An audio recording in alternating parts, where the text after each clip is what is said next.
Salut ami mobber, j'espère que tu vas bien. Bon, dans cette vidéo, on commence par un unboxing. On va regarder l'intérieur de mon moteur par les trois orifices suivants. Trou de la bougie, au niveau de la pipe et au niveau de la rotule. Là, je profite, là je filme en fait deux vidéos. Je profite que j'ai encore tombé le moteur pour ici modifier l'entretoise là. J'ai pas encore fini, du coup je sais pas si ça va marcher à l'heure actuelle, mais voilà, je profite que j'ai encore le moteur pour faire une vidéo. J'en avais déjà fait une, mais le truc c'est que ce matériel là n'était pas top. C'est pour ça aussi que j'en profite pour être un peu plus précis. En fait, cette caméra endoscopique, tu peux la payer 1 à 2 euros à peu près, je te fais ça en gros. Mais qualité vidéo très moyenne. Donc je crois que tu as du 5 et du 7 mm. J'essaierai de t'intégrer des impressions d'écran pour être un peu plus clair. Mais la qualité vidéo n'est vraiment pas terrible, au niveau de définition notamment. Et donc ça c'est du, si je me souviens bien, mais je te mettrai des impressions d'écran, du 8 mm. Et du coup la vidéo sera bien meilleure je pense. Je te mettrai aussi, du coup tu pourras voir un peu où je l'ai acheté, à quel prix. Mais en réalité sur AliExpress, ça sert un peu à rien. C'est à toi de chercher, de comparer les différents vendeurs, voir s'il y a des frais de port, etc. Un lien peut être bien aujourd'hui et moins bien demain. C'est à toi d'analyser un petit peu les prix. Tu peux même avoir on va dire un vendeur qui arrête de vendre quelque chose et puis tu l'as moins cher ailleurs. Donc voilà, tu auras les mots-clés pour chercher et tu auras aussi un petit peu le côté technique. Notamment la résolution, c'est ça qu'il te faudra faire attention. Donc tu as des petits accessoires, bon, on va aller vite là-dessus. Et puis moi par exemple j'ai besoin de ça pour mon téléphone. On est sur de l'USB-C. Donc une fois que je l'aurai branché sur mon téléphone, je pourrai plus continuer la vidéo. Donc ce que je vais faire, je vais enregistrer la voix sur mon téléphone et enregistrer la vidéo qui va donc être prise avec ça, en même temps aussi par mon téléphone. Donc voilà un peu l'idée. Je te montre un peu ce que je vais faire. Je vais donc rentrer là-dedans, essayer de filmer un petit peu l'intérieur de mon cylindre et faire bouger mon piston. Ok. Je vais voir, là je sais pas, en tout cas je vais voir. Je vais voir ce qu'on voit à travers le trou de la pipe. Je sais pas du tout. Peut-être que je mettrai un petit peu de lumière d'ailleurs là, pour voir si c'est intéressant. Et pareil, l'idée c'est aussi de bien voir l'effet Venturi entre guillemets au niveau échappement, un petit peu la bague d'accord qui est faite, qui est pas trop mal faite je pense. Et l'idée aussi c'est d'observer un petit peu la saleté du haut moteur, voir s'il y a des traces on va dire des traces à mauvais signe, hein, de rayures ou autre, la saleté, les transferts. Lumière et transfert et le calage du point mort bas. Voilà. Et après tu commenteras, tu me diras ce que tu en penses. Hein. Moi j'ai pas un œil averti, j'ai pas assez d'expérience pour juger, on va dire, l'état de mon moteur. Je pense pas que je puisse vraiment le voir. Mais peut-être que toi tu pourras me dire. Donc allez c'est parti, je vais couper la vidéo donc que je suis en train de faire avec mon téléphone. Je vais brancher ça. Et je vais enregistrer l'image prise par ça et le son aussi prise par mon téléphone. Hein, comme ça, je t'explique un petit peu. Si toi, tu veux faire pareil de ton côté, tu pourras. Ah oui, j'en profite aussi quand même, vite fait. Bon, je sais pas si c'est utile. Hein. Mais voilà, ce que j'utilise là pour tenir mon téléphone, c'est ça. Tu vois, j'ai essayé plusieurs trucs. Finalement, ça, c'est peut-être ce qu'il y a de mieux. Donc, c'est pareil, ça vaut vraiment pas grand-chose. Si tu veux te lancer dans le partage de vidéos, je te donne des idées, mon ami. Alors, ça y est, je te filme à travers la caméra endoscopique. Bon, tu vois, l'image est moyenne. Et ça y est, je vais rentrer dans la cavité de la bougie. J'ai mis la lumière à fond, hein, c'est réglable. L'intensité de la lumière, je l'ai mis à fond. Et on va regarder un petit peu l'état. Donc, on va commencer à regarder le piston. Si on y arrive. On n'arrive pas, voilà. Donc là, on a une vue sur le piston. Ouais. Donc tu me diras ce que tu en penses. Et honnêtement, j'en sais rien. Je trouve bizarre On dirait qu'il y a de la calamine qui s'est décollée à un endroit. Alors, on est sur le piston, hein. Tu vois là? Je sais pas, c'est bizarre.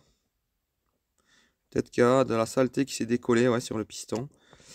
Allez, on va regarder un petit peu maintenant s'il y a des traces bizarres sur le cylindre.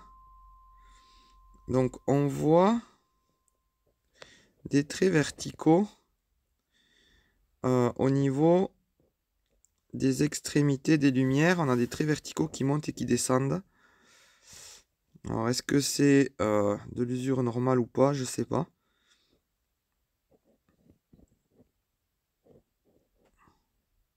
On voit toujours les stries liées au graissage, hein. Il me semble qu'on les voit un petit peu. Ouais, si on les voit.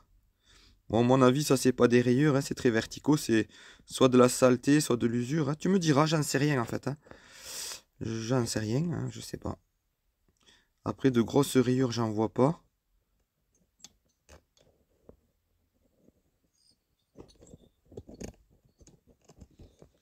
On verra peut-être par le trou de la rotule, on verra différemment les choses.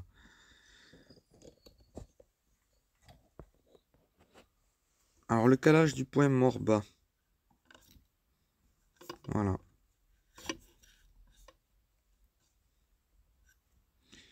Le piston est légèrement plus bas, je pense. Mais c'est léger.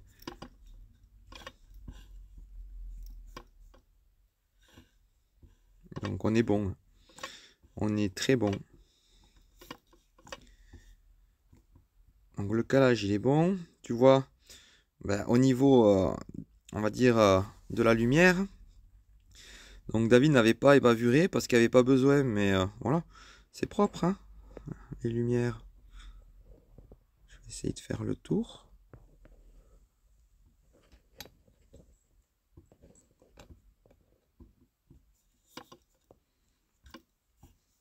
Je vais mettre au point mort bas. Tu vois, on est tout aligné de partout, hein.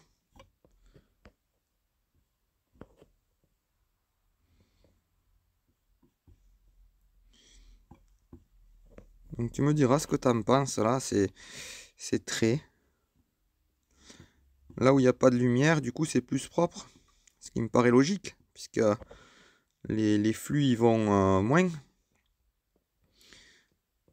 Après, ouais, j'ai à peu près 2, je sais plus, 1% d'huile. Mais je mets du P18, j'en mets très peu, mais ça a tendance un petit peu à encrasser, hein. Apparemment, ça explose pas comme de l'huile, hein.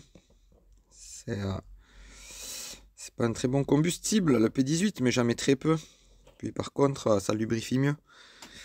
Bon, je sais pas si c'est à cause de ça. Bon, après, s'il faut un petit nettoyage, et ça serait tout propre, hein, je sais pas. Voilà, je te montre, hein. Comme ça, tu vois un petit peu aussi les lumières, le calage. Au niveau kilométrage, j'ai pas énormément roulé, hein, j'en sais rien en fait. Peut-être 1000, hein, peut-être 1500 km. Aucune idée. Donc voilà. Alors, on va regarder par le trou. Ah oui, vite fait, je te montre 2 secondes. Tu vois, tu verras qu'à moitié, mais voilà. Tu peux prendre des photos avec le bouton chromé là. Et la molette, c'est pour régler l'intensité de la lumière, hein, pour ceux qui connaissent pas le matériel là. Donc là, rotule Doppler. Ici, on peut deviner, on va dire, la bague d'accord. Hein, je pense que tu pourras mieux voir la bague d'accord dans une ou deux vidéos que j'ai faites. Mais en tout cas, on peut deviner qu'on n'est pas trop mal. Voilà. Donc, je vais essayer de faire... je vais essayer surtout de ne pas faire tomber le moteur. Donc je bouge. Désolé. Voilà à quoi ça ressemble. Donc on est venturisé, hein, on est pas mal, hein. Du coup, ça favorise la vitesse des gaz et le vidage. Et donc plutôt le bas, moyen, mi-régime. Donc là, j'essaye. Je vais peut-être rentrer plus. Voilà. J'essaye de te montrer déjà le calage. Tu vois, avec cette vue-là, on a l'impression que le piston descend presque pas assez. Voilà, c'est léger.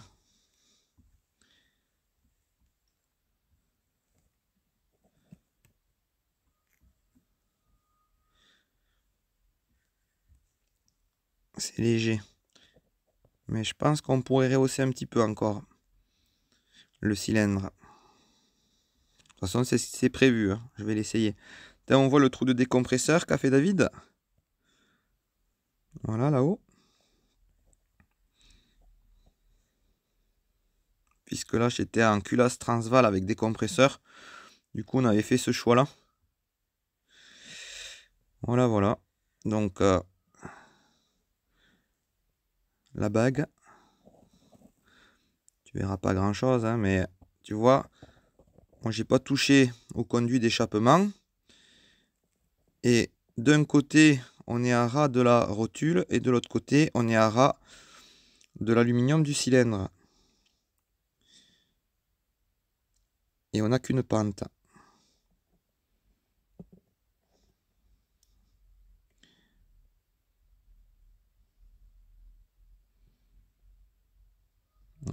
Bon, j'avais essayé de faire au mieux. Hein. Au niveau saleté, je pense qu'on n'est pas si mal. Tu vois, vu de loin, le calage, il est vraiment pas mal. Hein. Ça fait, en fait, suivant l'angle on va dire, de la caméra endoscopique, ben, ça change un petit peu l'angle et du coup la vue. Voilà. Là, ça correspond quand même à la réalité, je pense. Hein. On est pas mal du tout. Alors, je vais voir si je peux rentrer à l'intérieur. On fait une endoscopie pour ceux qui ont eu le droit à d'autres sortes d'endoscopies et qui n'ont pas été anesthésiés global. Ils savent ce dont je parle, les amis.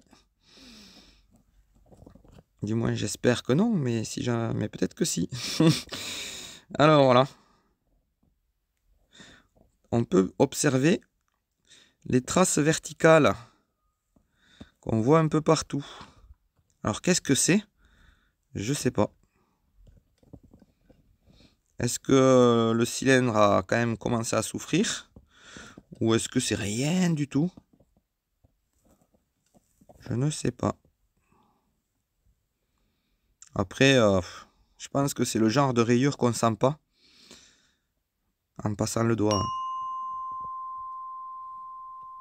Je pense. Voilà, là tu les vois bien.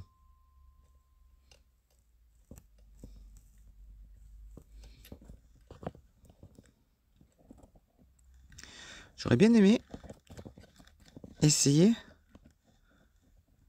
Ah, c'est quoi qu'on voit là? Le haut.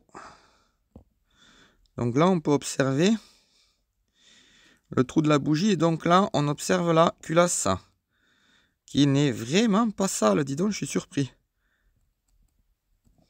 Je suis très surpris. De ce que je pense, hein, on voit la calotte et certainement la trace où arrive le piston. Hein, j'ai un squish lunaire. Je pense, hein. C'est à mon avis, c'est ce qu'on peut penser, quoi. De toute façon, j'ai plus de 1,5 mm, hein, je crois, de squish. Si on peut parler de squish. Et je suis vraiment pas sale au niveau calotte. Tu me diras ce que tu en penses. C'est étonnant. Alors là, le trou de la bougie, il est un peu excentré, je pense. Hein. Donc, c'est à peu près sûr, mais je pense pas arriver. C'est dommage, ça aurait été intéressant de voir comment était salie la calotte.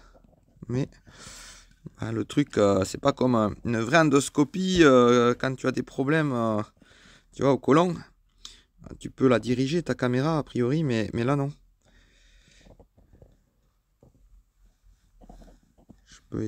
Je peux essayer de faire un genre de rotation avec le doigt, mais J'arrive pas vraiment à la faire aller où je veux. Mais bon. Moi j'espère que ça te plaît. Bon, de toute façon, sinon tu es déjà parti, j'imagine. L'idée c'est que ça... Hein, j'arrive quand même à la faire tourner. On y arrive un peu. Donc voilà. Donc si tu es amoureux du T5, voilà, tu vois un petit peu ce qu'il en est. Puis surtout, ça peut te donner des idées, faire pareil. Voir un petit peu l'état de ce que ça donne aussi, au moteur. Vraiment, je trouve bizarre que ce soit aussi propre. Hein.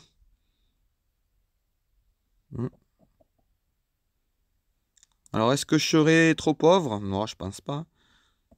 Après, je suis un carbu de 15, hein, donc à mon avis, ça encrasse moins qu'un gros carbu. Hein.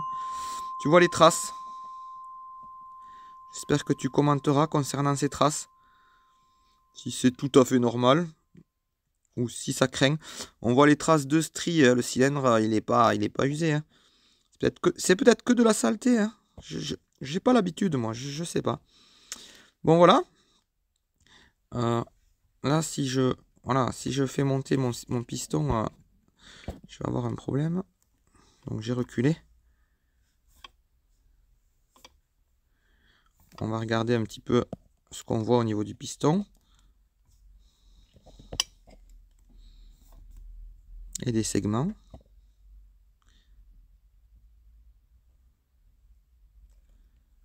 Moi, je pense que c'est propre. Hein.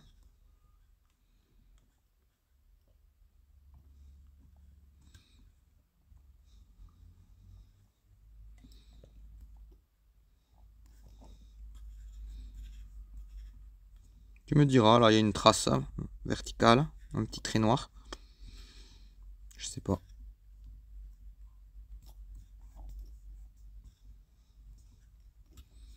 Donc, deux segments relativement fins.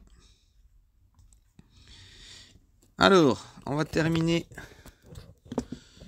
Peut-être que ça va aller encore plus vite parce que là, je sais pas si c'est intéressant.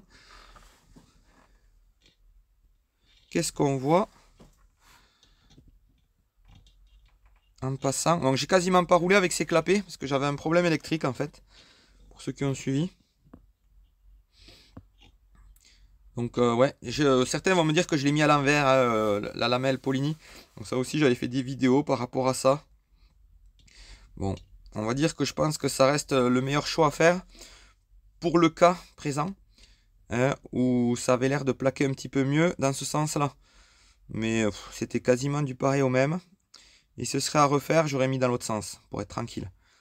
Parce que l'écriture Polini, même si elle est super fine en hauteur, elle est quand même en relief. Donc c'est pas une excellente idée en fait.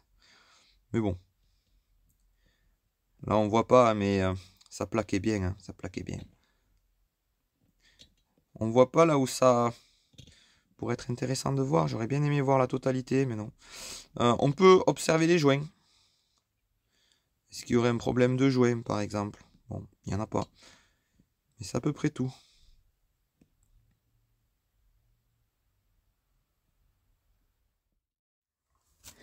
Allez, je vais ranger ça. Je te montre un tout petit peu mieux un truc que je t'ai montré tout à l'heure. Voilà. La molette pour la lumière. Et ça, je l'utilise pas, mais je crois que c'est pour prendre des photos. Alors, du coup, tu vois, tu as l'USB un peu plus ancien sur certains téléphones un peu plus anciens. Tu as l'USB, on va dire classique, type ordinateur. Et après, en fait, c'est livré avec des adaptateurs finalement. Là, bon, tu pourrais le décrocher, hein, mais c'est un adaptateur d'un type d'USB à un autre type d'USB. Et ça, je sais pas trop ce que c'est. En réalité, voilà, je vais pas te mentir, je sais pas trop ce que c'est. J'ai pas, voilà, j'en ai pas l'utilité pour l'instant. Je laisse un peu tomber les autres accessoires. Tu peux l'avoir en plusieurs longueurs. Là, moi, pour ce que je voulais faire, j'ai pris ce qu'il y avait de plus petite longueur. Mais c'est pas la longueur qui fera la différence de prix. Ce qui fait la différence de prix, c'est le diamètre ici. En fait, c'est pas vraiment le diamètre ici, mais en tout cas, quand c'est apparemment du 8 mm, c'est de la meilleure définition. Il faut faire attention en fait à la définition dans le descriptif. Parce qu'il y a quand même une grosse différence. Hein. C'est pas du tout la même qualité d'image. Même pour toi, c'est pas que pour se faire plaisir, là, pour mettre sur YouTube. L'autre qualité d'image, te permettra pas d'y voir aussi bien, hein, c'est surtout ça. Donc voilà, donc tu me diras ce que tu en penses, hein. Déjà, bon, de l'aspect vidéo, qu'est-ce que c'est, est-ce que c'est intéressant de voir à l'intérieur d'un moteur comme ça, éventuellement, et puis surtout, ce que tu penses de l'état général de mon moteur, des traces verticales, de la saleté, du calage du point mort bas, etc. Dis-moi qu'est-ce que tu en penses, et si j'ai à m'inquiéter ou pas. Allez, en tout cas, ben, je te dis à la prochaine, et n'hésite pas à liker, commenter et partager. Ciao, ciao!